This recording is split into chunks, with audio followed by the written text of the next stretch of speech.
ಬಾಗಲಕೋಟೆಯಲ್ಲಿ ಶಿವಾಜಿ ಜಯಂತಿಯನ್ನು ಮಾಡಲಾಗ್ತಾ ಇತ್ತು. ಆ ಸಂದರ್ಭದಲ್ಲಿ ಕಲ್ಲು ತೂರಾಟ ಆಗಿತ್ತು. ಆ ಗಲಾಟೆ ಇನ್ನೂ ಕೂಡ ತಣ್ಣಗಾಗ್ತಾ ಇಲ್ಲ.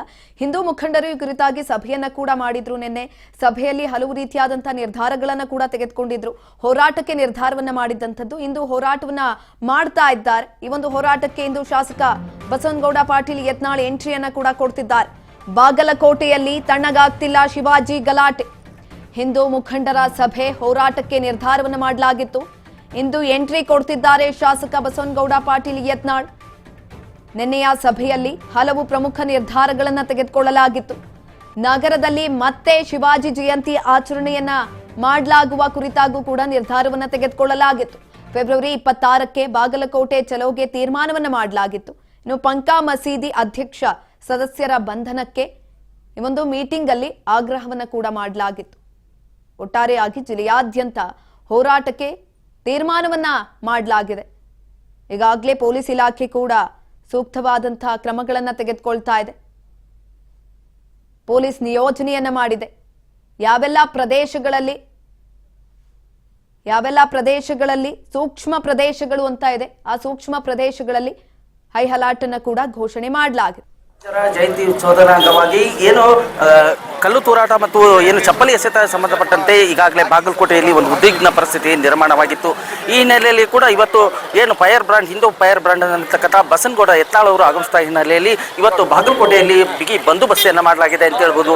ಹೀಗಾಗಿ ಬಾಗಲಕೋಟೆಯಲ್ಲಿ ಈಗ ನೀವು ನೋಡ್ತಾ ಇರಬಹುದು, ಬಾಗಲಕೋಟೆಯಲ್ಲಿ ಪೊಲೀಸರ ಒಂದು ಸರ್ಪಗಾವಲನ್ನು ಹಾಕಿದ್ದಾರೆ ಅಂತ ಹೇಳ್ಬೋದು. ಯಾಕಂದ್ರೆ ಇವತ್ತು ಬಸವನಗೌಡ ಯತ್ನಾಳ್ ಅವರು ಏನು ಅಂಬಾಭವಾನಿ ದೇವಸ್ಥಾನಕ್ಕೆ ತೆರಳಿ ಅಲ್ಲಿಂದ ಗಲಾಟೆ ಆದ ಸ್ಥಳಕ್ಕೆ ಒಂದು ಭೇಟಿಯನ್ನು ನೀಡಲಿದ್ದಾರೆ.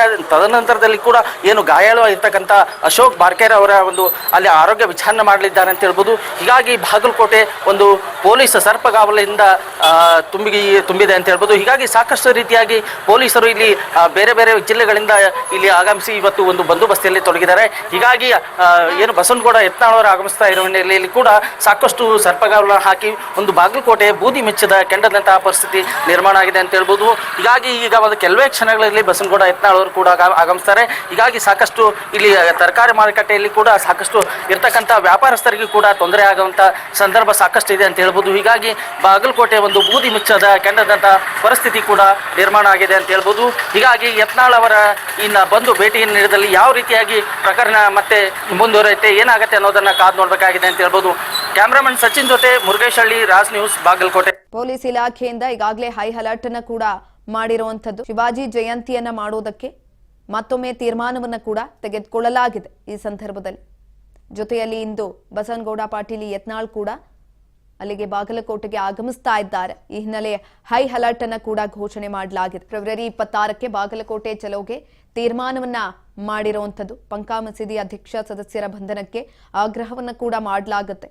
ಬಾಗಲಕೋಟೆಯಲ್ಲಿ ಶಿವಾಜಿ ಗಲಾಟೆ ಇನ್ನೂ ಕೂಡ ತಣ್ಣಗಾಗ್ತಾ ಇಲ್ಲ. ಈ ನಿಟ್ಟಿನಲ್ಲಿ ಎಲ್ಲಾ ರೀತಿಯಲ್ಲೂ ಕೂಡ ಪೊಲೀಸ್ ಇಲಾಖೆಯಿಂದನೂ ಕೂಡ ಸಪೋರ್ಟ್ ಅನ್ನ ಕೊಡಲಾಗ್ತಾ ಇರುವಂತದ್ದು.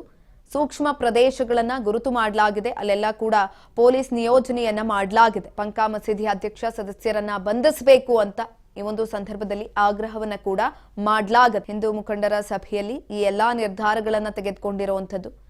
ಕೆಲವೇ ಕ್ಷಣದಲ್ಲಿ ಶಾಸಕ ಯತ್ನಾಳ್ ಕೂಡ ಆಗಮಿಸ್ತಾರೆ ಜಾಗಕ್ಕೆ.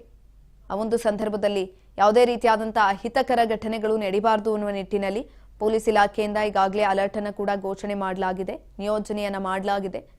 ಪೊಲೀಸ್ ಸಿಬ್ಬಂದಿಗಳು ಹೆಚ್ಚಿನ ಸಂಖ್ಯೆಯಲ್ಲಿ ಅಲ್ಲಿನ ಪರಿಸ್ಥಿತಿಯನ್ನ ನಿಯಂತ್ರಣಗೊಳಿಸೋದಕ್ಕೋಸ್ಕರ ನಿಯೋಜನೆ ಮಾಡಿರುವಂಥದ್ದು. ಬಾಗಲಕೋಟೆಯಲ್ಲಿ ಆಗಿದ್ದಂತಹ ಕಲ್ಲು ತೂರಾಟ ಪ್ರಕರಣಕ್ಕೆ ಸಂಬಂಧಪಟ್ಟಂತೆ ಇದೀಗ ಕೆಲವೊಂದಷ್ಟು ನಿರ್ಧಾರಗಳನ್ನು ಕೂಡ ತೆಗೆದುಕೊಂಡಿರುವಂಥದ್ದು. ಕಲ್ಲು ಎಸೆತ ಪ್ರಕರಣವನ್ನ ಖಂಡಿಸಿ ಪ್ರತಿಭಟನೆಯನ್ನ ಮಾಡೋದಕ್ಕೆ ಮುಂದಾಗ್ತಾ ಇರುವಂತದ್ದು. ಧಾರವಾಡ ಜಿಲ್ಲಾ ಕಚೇರಿ ಎದುರುಗಡೆ ಪ್ರತಿಭಟನೆಯನ್ನ ಮಾಡಲಾಗುತ್ತೆ. ಬಾಗಲಕೋಟೆ ಕಲ್ಲೆಸೆತ ಪ್ರಕರಣವನ್ನ ಖಂಡಿಸಿ ನಡೀತಾ ಇರುವಂತಹ ಪ್ರತಿಭಟನೆ ಇದು. ಬಾಗಲಕೋಟೆ ಕಲ್ಲೆಸೆತ ಪ್ರಕರಣವನ್ನ ಖಂಡಿಸಿ ಪ್ರತಿಭಟನೆಯನ್ನ ಮಾಡಲಾಗುತ್ತೆ. ಈಗಾಗಲೇ ಕೆಲವೊಂದಷ್ಟು ನಿರ್ಧಾರಗಳನ್ನ ಕೂಡ ತೆಗೆದುಕೊಂಡಿರುವಂತದ್ದು. ಹಿಂದೂ ಮುಖಂಡರ ಸಭೆಯನ್ನ ಮಾಡಲಾಗಿತ್ತು. ಈ ಸಭೆಯಲ್ಲಿ ನಿರ್ಧಾರವನ್ನ ತೆಗೆದುಕೊಳ್ಳಲಾಗಿದೆ. ಧಾರವಾಡ ಜಿಲ್ಲಾ ಕಚೇರಿ ಎದುರುಗಡೆ ಪ್ರತಿಭಟನೆಯನ್ನ ಮಾಡೋದಕ್ಕೆ ಮುಂದಾಗ್ತಾ ಇರುವಂತದ್ದು. ಬಾಗಲಕೋಟೆ ಕಲ್ಲೆಸೆತ ಪ್ರಕರಣವನ್ನ ಖಂಡಿಸಿ ಪ್ರತಿಭಟನೆಯನ್ನ ಮಾಡಲಾಗ್ತಾ ಇದೆ. ಧಾರವಾಡ ಜಿಲ್ಲಾ ಕಚೇರಿ ಎದುರುಗಡೆ ಪ್ರತಿಭಟನೆ. ಬಾಗಲಕೋಟೆ ಕಲ್ಲೆಸೆತ ಪ್ರಕರಣವನ್ನ ಖಂಡಿಸಿ ಪ್ರತಿಭಟನೆಯನ್ನ ಮಾಡಲಾಗ್ತಾ ಇದೆ. ಧಾರವಾಡ ಜಿಲ್ಲಾ ಕಚೇರಿ ಎದುರುಗಡೆ ನಡೀತಾ ಇರುವಂತಹ ಪ್ರತಿಭಟನೆ.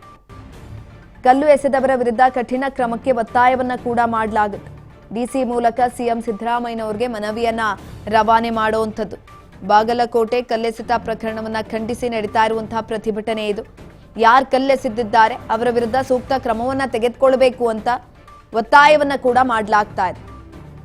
ಡಿಸಿ ಮೂಲಕ ಸಿಎಂಗೆ ಮನವಿಯನ್ನ ಕೂಡ ರವಾನೆ ಮಾಡಲಾಗುತ್ತೆ.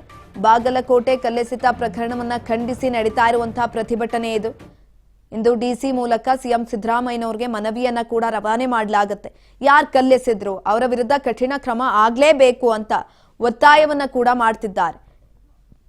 ಇನ್ನು ಸಭೆಯಲ್ಲಿ ಕೆಲವೊಂದಷ್ಟು ನಿರ್ಧಾರಗಳನ್ನ ಕೂಡ ತೆಗೆದುಕೊಳ್ಳಲಾಗಿದೆ. ಇಂದು ಬಸವನಗೌಡ ಪಾಟೀಲ್ ಯತ್ನಾಳ್ ಕೂಡ ಬಾಗಲಕೋಟೆಗೆ ಆಗಮಿಸ್ತಾ ಇದ್ದಾರೆ. ಕೆಲವೇ ಕ್ಷಣಗಳಲ್ಲಿ ಯತ್ನಾಳ್ ಆಗಮನ ಆಗತ್ತೆ.